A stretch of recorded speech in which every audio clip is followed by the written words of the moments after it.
nous allons parler du royaume de Dieu. Alors on lit, ma soeur, Jean 3, verset 1 à verset 6.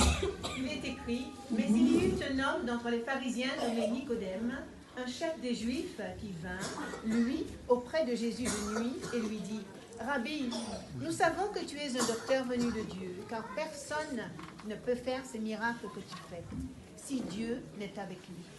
Jésus lui répondit, en vérité, je te le dis, si un homme ne naît de nouveau, il ne peut voir le royaume de Dieu. Nicodème lui dit, comment un homme peut-il naître quand il est vieux? Peut-il entrer dans le sein de sa mère et naître? Jésus répondit, en vérité, je te le dis, si un homme ne naît d'eau et d'esprit, il ne peut entrer dans le royaume de Dieu. Ce qui est né de la chair est chair, ce qui est né de l'esprit est esprit. Amen. Amen. On va lire aussi Acte 1, verset 3.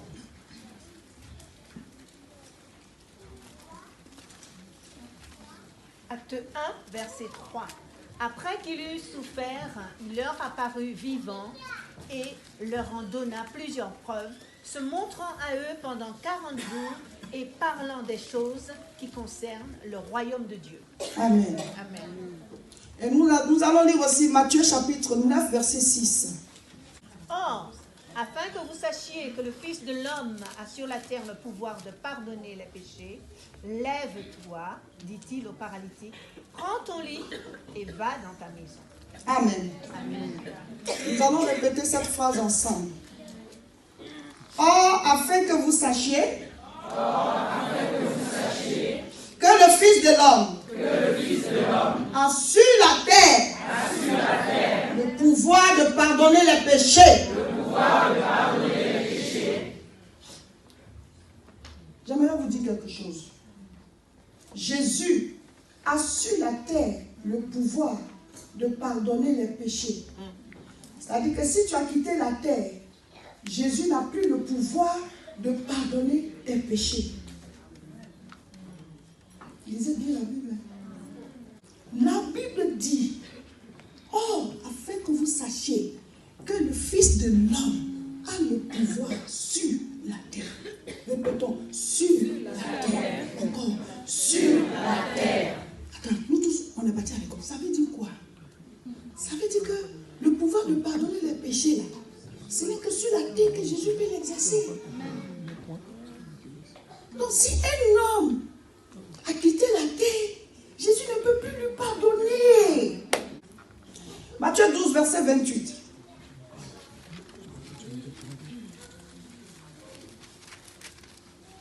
Matthieu 12, 28.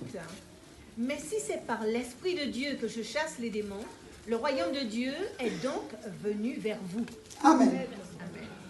La Bible dit, le royaume de Dieu est venu vers vous. Le royaume qui est au ciel, le règne de Dieu, là où il y a les anges, là où il y a le trône de Dieu, là où il y a les archanges, les séraphins, les chérubins. La Bible dit ce royaume-là a une répercussion désormais sur la terre. C'est comme s'il y a une ambassade maintenant de ce royaume sur la terre. Donc, si tu veux faire partie du royaume de Dieu au ciel, tu dois faire ton entrée sur la terre, dans le royaume. C'est pendant que tu es sur la terre que tu dois entrer dans le royaume. C'est comme si on te dit, tu viens aux États-Unis, passe par l'ambassade. C'est pas arrivé au ciel qu'on rentre dans le royaume de Dieu. C'est pas arrivé au ciel qu'on rentre dans le royaume de Dieu. Il dit le royaume de Dieu est parmi vous. Il est venu vers vous. Il est là. Faites votre entrée dans le royaume pendant que vous êtes sur la terre. Je vous explique. Vous voyez, c'est comme si le monde là, la Bible dit, c'est un monde de ténèbres. Tout ce que vous voyez, on est dans la journée, on marche, chacun évolue, mais c'est un monde de ténèbres. Quand Dieu parle de ténèbres, il parle de quoi? Des œuvres. C'est un monde de méchanceté, un monde de sorcellerie, de mysticisme. Les hommes font des choses. Donc, le monde là, c'est un monde de ténèbres. Maintenant, le royaume de Dieu s'il y avait une bulle comme ça, blanche. Comme une grosse bulle blanche. Et cette bulle-là, elle est spirituelle. Donc elle peut traverser les murs, elle peut traverser les rues, elle évolue. On dit, pour que tu sois sauvé, rentre dans cette bulle. Fais ton entrée dans cette bulle. Donc, pendant qu'on est sur la terre, quand Dieu regarde sur la terre, il voit comme une grosse bulle blanche qui représente le royaume de Dieu sur la terre. Et tous ceux qui ont accepté Jésus-Christ réellement sont dans cette bulle. Donc c'est dedans que tu évolues, c'est dedans que tu vis, c'est dedans que tu marches, c'est dedans que tu es. Donc tu es déjà dans le royaume, mais tu es sur la terre, mais tu es déjà dans le royaume.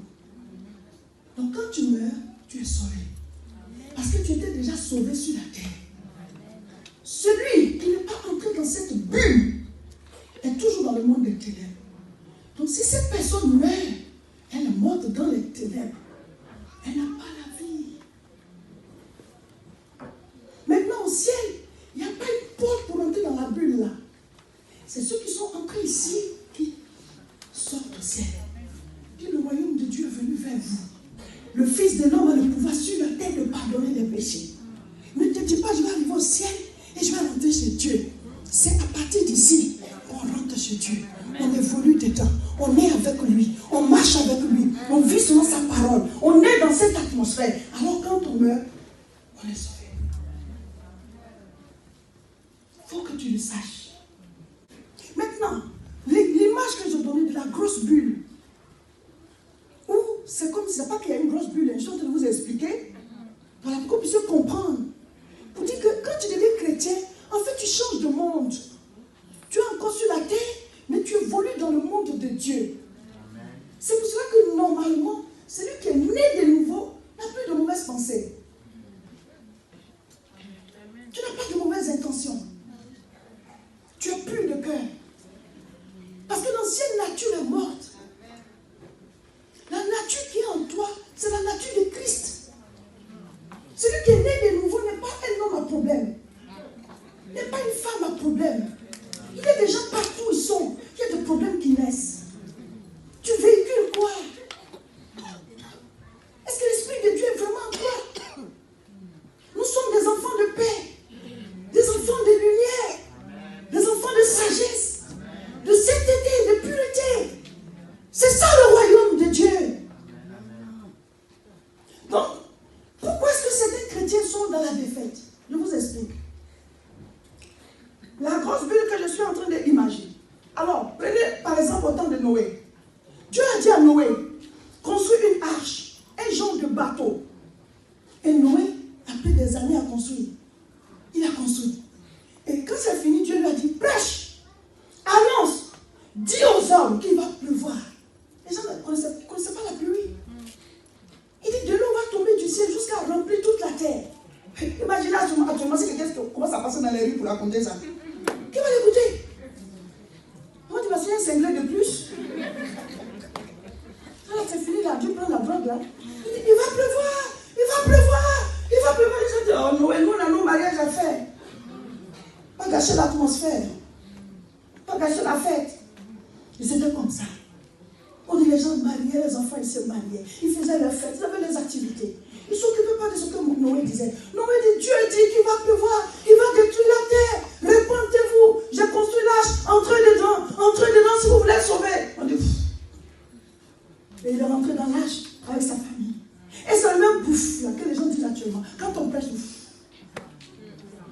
quand on prêche, et quand Noé est rentré avec sa famille, il a fait rentrer les animaux que Dieu a dit de faire rentrer.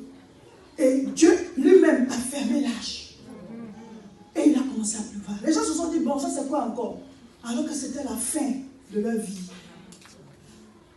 La pluie a commencé à s'intensifier jusqu'à remplir leur maison. Ils disent, attends, ils sont montés un peu peut-être sur les tables.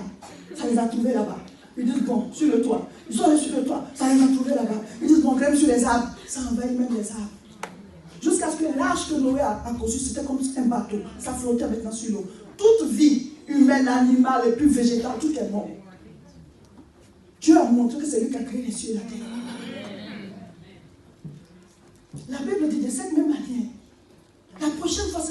l'eau, ce sera du feu.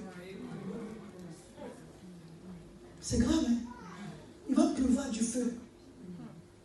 C'est ce qui va détruire la terre. Et quand tu racontes ça comme ça,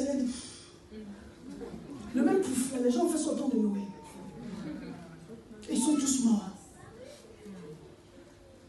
Et Dieu a dû reconstruire, rebâtir avec Noé une nouvelle race humaine. Un jour, cette terre sera enveloppée comme ça, comme un tapis, et jetée dans l'abîme. C'est ce que l'Apocalypse dit. Cette terre ne va pas subsister. Il y a une autre terre qui va descendre. C'est cette autre terre que la Bible appelle la Nouvelle Jérusalem. La ville de Dieu. Mais en fait, ce n'est pas une ville. C'est une planète. Cette terre ronde, la ville qui descendra, elle est carrée. La nouvelle planète qui va venir, sur laquelle Dieu va régner avec les hommes. Parce que normalement, Dieu avait créé la terre pour y vivre avec nous. Maintenant, la bulle que je suis en train de montrer, ce n'est pas quelle bulle. Je suis en train de vous donner l'image. Quand tu sors de ce royaume, du monde, des ténèbres, de perdition, et que tu acceptes Jésus, tu es maintenant dans le royaume de Dieu. Et dans le royaume de Dieu où tu es là, tu dois savoir dans quel royaume tu es. Parce que beaucoup ne savent pas dans quoi ils se sont engagés. C'est pour ça que présentement, nous donnons ces enseignements-là pour que vous puissiez comprendre. Dans quoi vous vous êtes engagé en vous donnant à Jésus. Vous faites désormais partie du royaume de la sainteté. Pourquoi certains chrétiens n'ont pas la victoire? Parce que pendant qu'ils sont dans le royaume de sainteté, ils veulent vivre sur le royaume des ténèbres. Ça marche. L'homme de Dieu, quand il a prêché mon mari, il a dit quoi? La nouvelle naissance, après c'est la croissance. Et après vient le règne. Un enfant ne règne pas.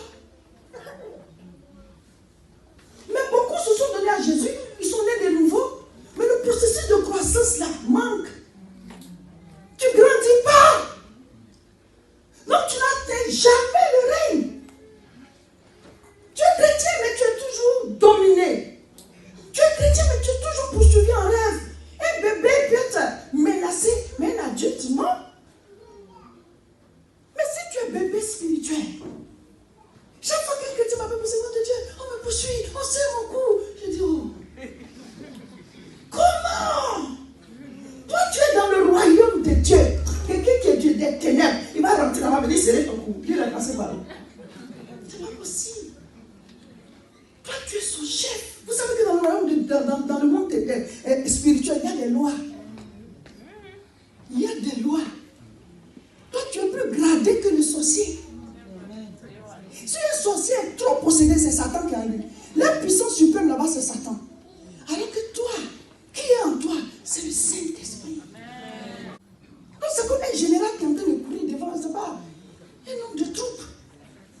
Tu ne sais pas qui tu es. Tu connais pas ton galon. Un sorcier te poursuit en rêve. Quand tu te réveilles là, tu dis, ok. Tu prends ta Bible comme ça. Et puis tu es debout dans la chambre. Tu dis, c'est que je vais te montrer aujourd'hui. Tu vas plus passer vers ma maison. Je vous parle de quelque chose, hein?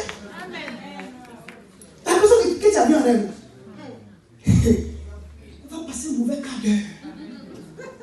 Tu soulèves ta Bible comme ça. Tu dis, en vertu de la loi qui dit que je suis enfant de Dieu et que j'ai reçu le pouvoir. La puissance satanique est derrière toi, puis tu es venu dans mon rêve. Tu t'envoies le feu. Je brise ta puissance de sorcellerie. Le grade que tu avais dans le monde spirituel, je t'arrache ça. Est-ce que vous savez qu'on peut les dégrader? Oui. Sorcier qui est assis sur un trône, tu peux l'enlever sur son trône. La Bible dit, personne ne peut entrer dans la maison d'un homme fort sans l'avoir auparavant lié. Tu peux le lier. Tu dis que désormais tu deviens un esclave dans le monde de Satan là-bas. Parce que tu as osé t'attaquer à une autorité. Tu sais qui je suis? Je ne veux plus te voir traverser ma maison, ni même visiter aucun de mes enfants. Je te mets aux arrêts. Là, tu dis à ma fille,